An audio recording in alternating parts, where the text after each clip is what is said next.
welcome to this edition of Border Report Live. My name is Rudy Mireles, and I am your host here in Harlingen, Texas, in the Rio Grande Valley of deep South Texas. We've got a great program lined up for you today. Our El Paso correspondent, Julian Resendiz, is going to be leading a conversation with the mayor of Sunland Park, New Mexico, Mayor Javier Perea, in just a little bit. So looking forward to that conversation coming up shortly. But first, as always, we're going to start this afternoon by taking a look at what's trending across the border.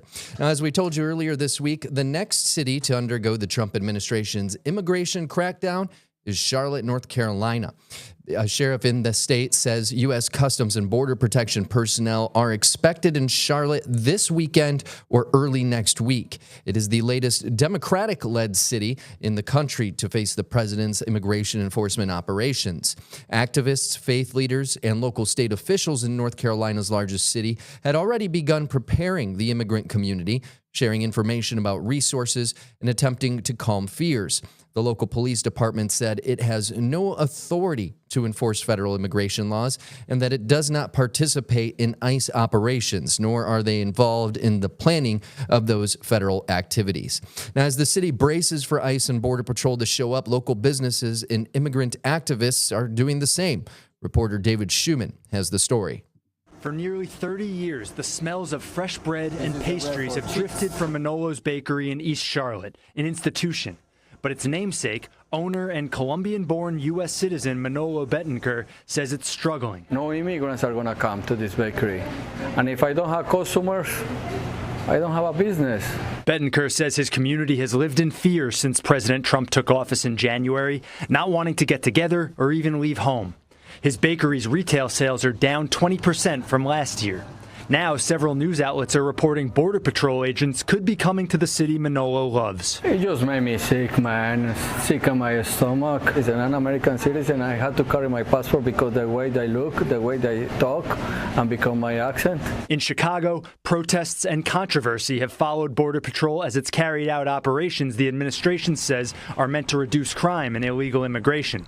Bettenker says he'll be on a call Wednesday with Charlotte nonprofit groups and churches to talk about how to respond. I know that our directors are going to gather and see if there are any measures that we need to take internally here in our campus to ensure that not only our staff are safe, but also our community is safe as well. Becca O'Neill is an immigration lawyer and co-director of Carolina Migrant Network. I try to the best of my ability, make a plan for people to be there when and if they're taken into immigration custody, but all I can tell people is that, I'm sorry they're in this position. And the Department of Homeland Security wouldn't confirm or deny plans to send agents to Charlotte, saying in a statement to Queen City News, every day DHS enforces the laws of the nation across the country.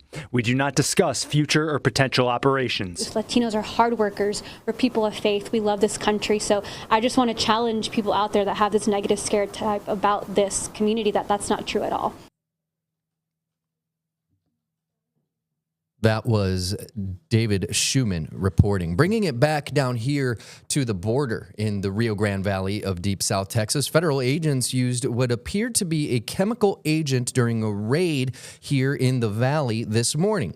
The superintendent of the job site told one of our reporters that at least 5 agents were wearing identification for the U.S. Marshals Service and Homeland Security investigations were present at the site in Harlingen, Texas. 3 construction workers took refuge in a bedroom during the raid when witnesses say agents deployed a chemical agent, forcing those men out of the construction site.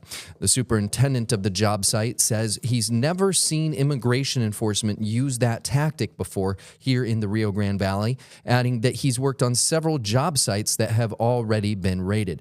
We have reached out to Homeland Security for comment, and we are waiting a response from them, and we will bring you that as soon as we get it from them.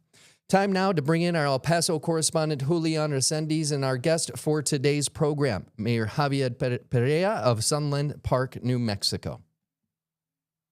Rudy, good to be back.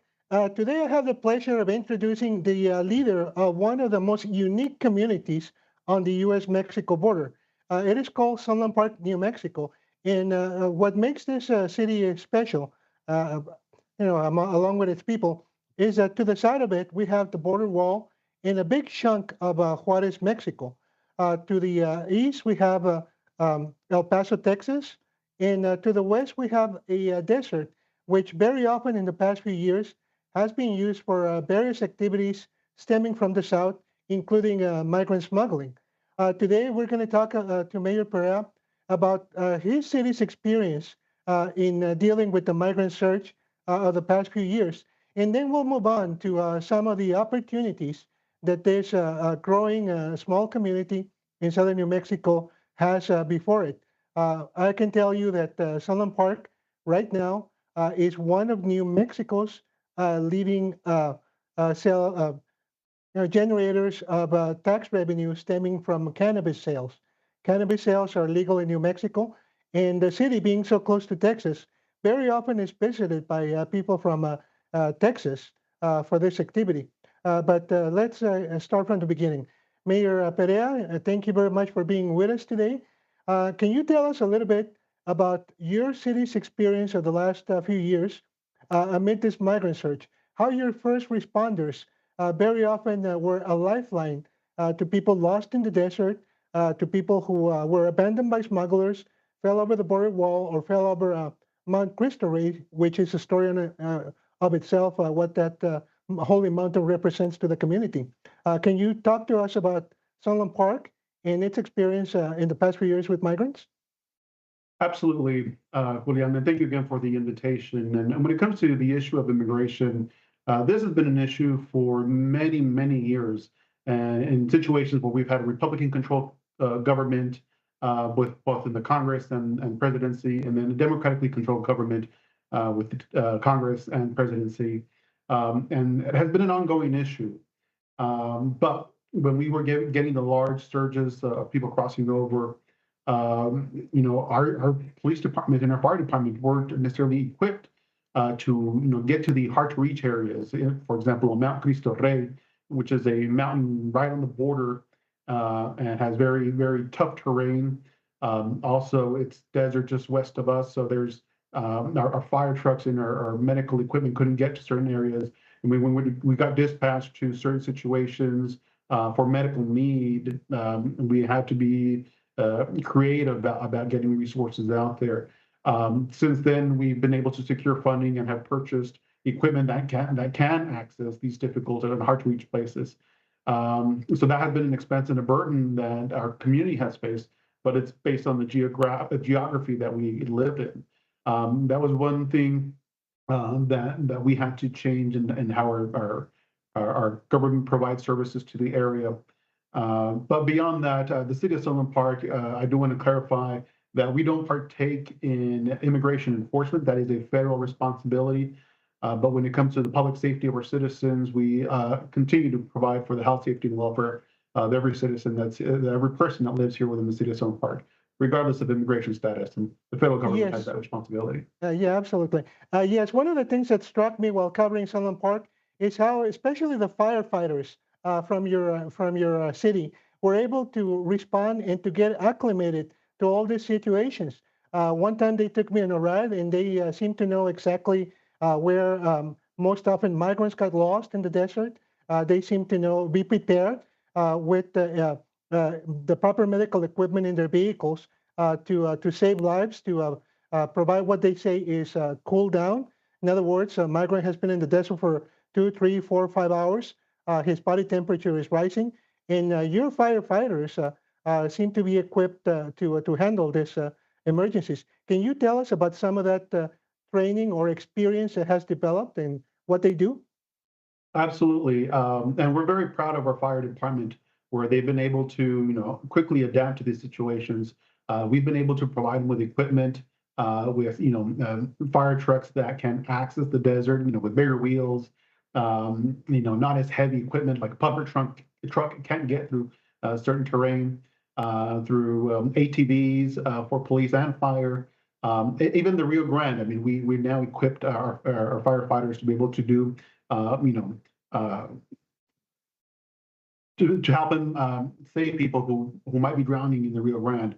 And that's because we have the Rio Grande, we have the desert, we have the mountain, and we've taken every single situation that we've encountered and really worked on how do we best respond. And in the summer months, when we can have triple-digit temperatures, we've now equipped our fire trucks and equipment with ice, bags of ice, so that if we do encounter someone that's out in the desert disoriented with rising temperatures, we can help cool them off as soon as possible. So those are minor things that we've equipped our fire department to help address situations that can be a danger to life. We're speaking with Sunland Park, New Mexico Mayor Javier Perea, and we're going to continue the conversation after a quick break, so stay with us. Border Report Live is back in 1 minute.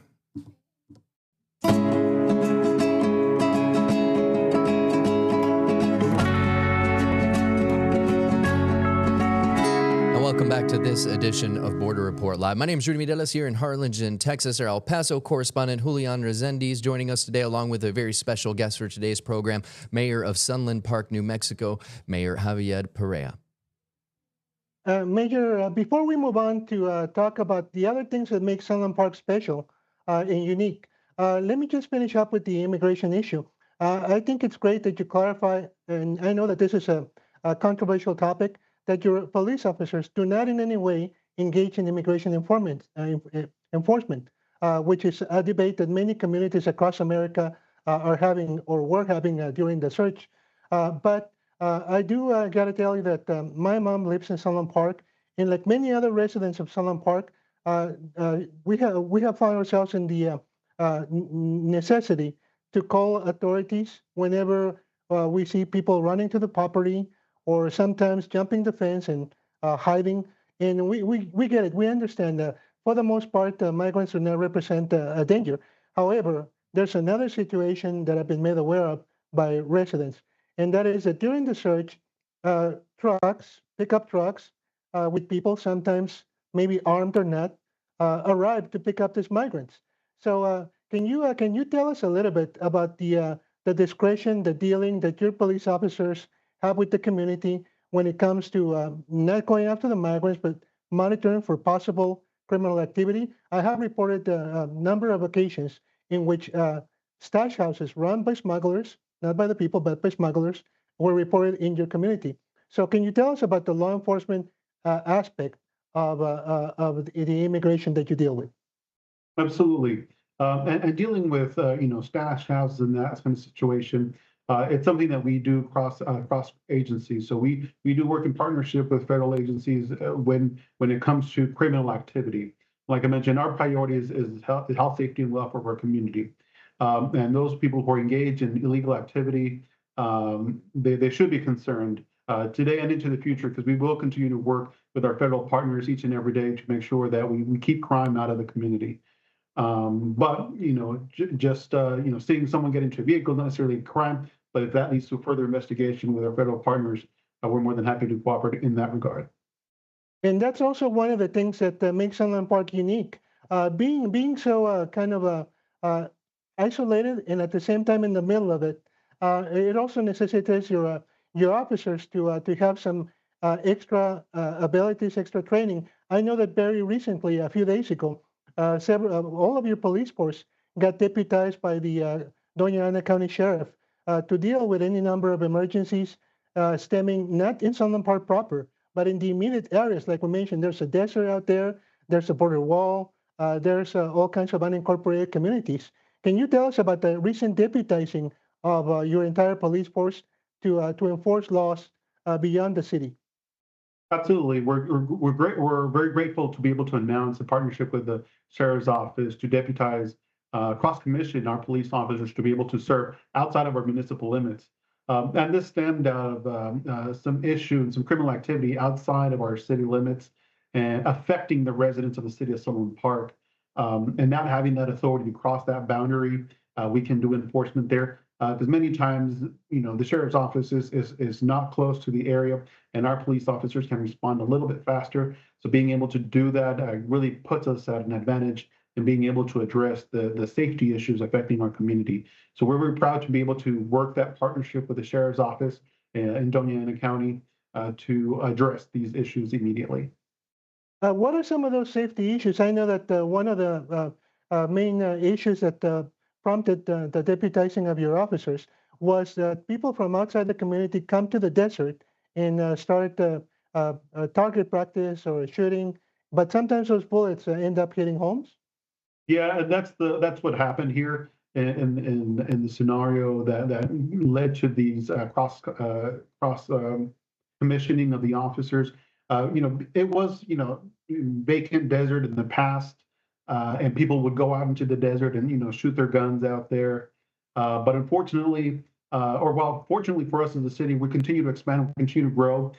So with the urban growth in our community, we've kind of expanded into these areas out in the desert. And these areas that were vacant in the past are no longer that, and people want to continue going to these spaces. However, that creates safety issue for the people that are now living in the area around what was used to call the wall, or a makeshift shooting range out in the desert. And unfortunately, the reckless behavior of few individuals has led to some concerns about some bullets hitting some homes within the city of Sunland Park. And the last thing we want is someone dying because of a stray bullet of someone out practicing or having entertaining themselves out in the desert. Yes. Now, speaking of growth, let's talk about the very positive aspects of Sunland Park and what's coming to the city. I know that the state of New Mexico 3 years ago legalized cannabis sales. And Sunland Park is just because of its closeness to El Paso, happens to generate a lot of revenue, tax revenue from that. Can you tell us what you have been able to do with that revenue? Absolutely. So we are generating in direct taxes to the city itself about a $1.6 million a year from cannabis sales. And this is putting us at number 2 in the state for the most part when it comes to cannabis sales. And what this has allowed us to do is, allocate funding for our police department, allocate funding for our youth.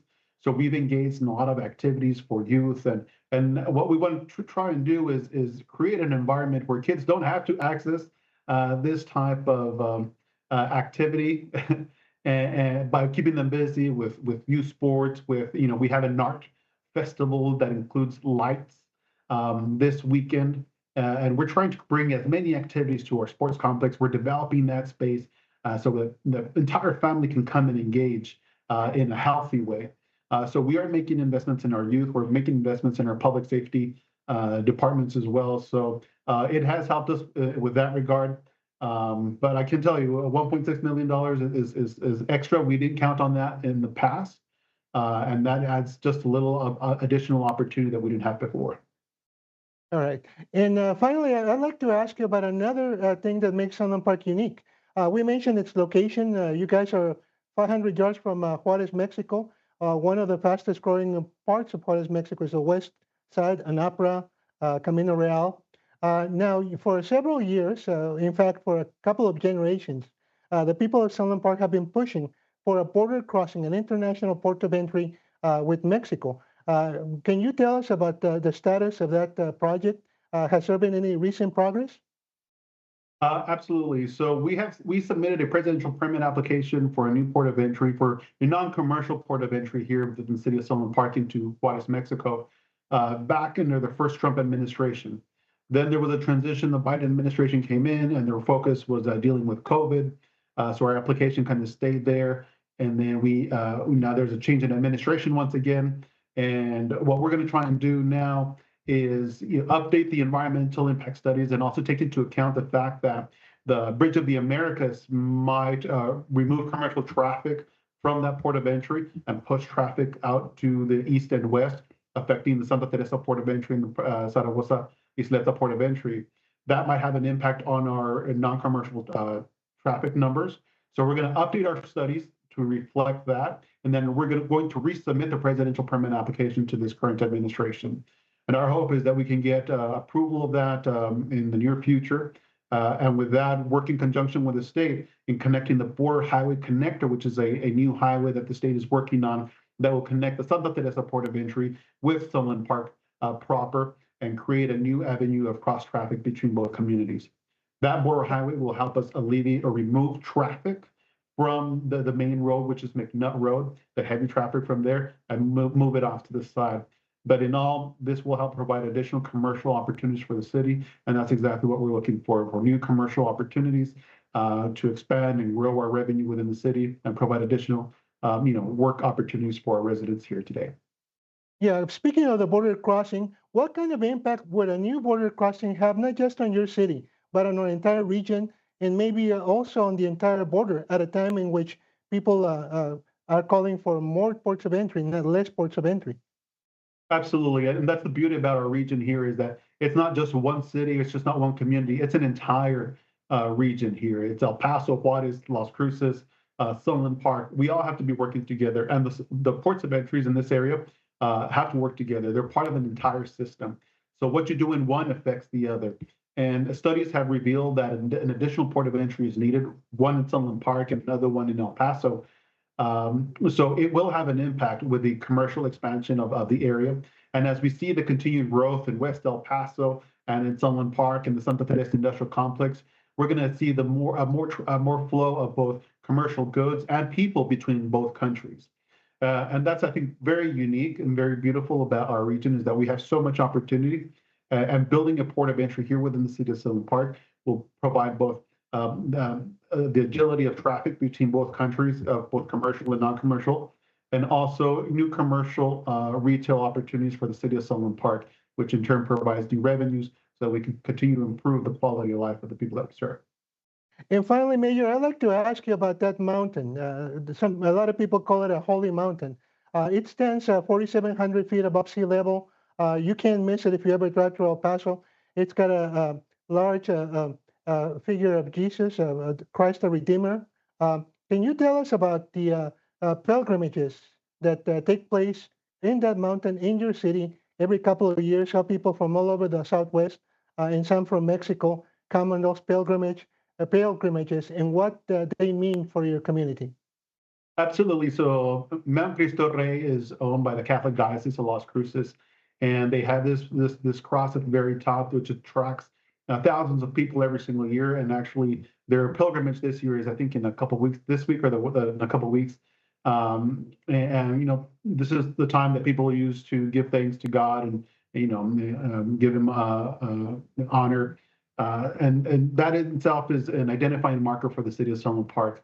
It's almost at the point where Texas meets New Mexico and Mexico.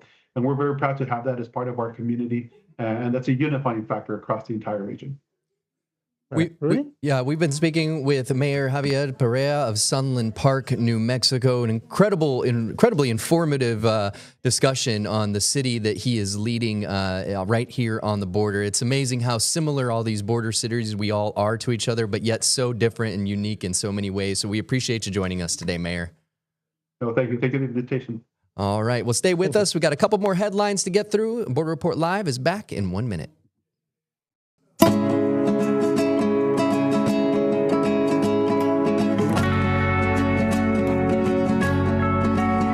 Welcome back to Border Report Live. We just got done speaking with Mayor Javier Perea of Sunland Park, New Mexico, a city just to the west of El Paso on the border, just like we are here, like Julian is in El Paso and like Salvador is in San Diego. But if you missed the conversation with him or the conversation we had with Kathleen Bush-Joseph of the Migration Policy Institute yesterday, or the day before that with Pablo Manriquez of migrantinsider.com, well, don't forget that you can stay informed on all the stories shaping the U.S.-Mexico border on your commute home, while you're taking the dog out for a walk, or maybe you're doing some grocery shopping or getting a quick lift in at the gym, because Border Report Live brings you real-time updates, expert insights, and voices from both sides of the border in podcast form. You can find us on Apple Podcasts, the Spotify app, the iHeartRadio app, and the YouTube app, as you can see on the bottom of your screen there. Really quick, did have one headline that we wanted to share with you before we leave you for today.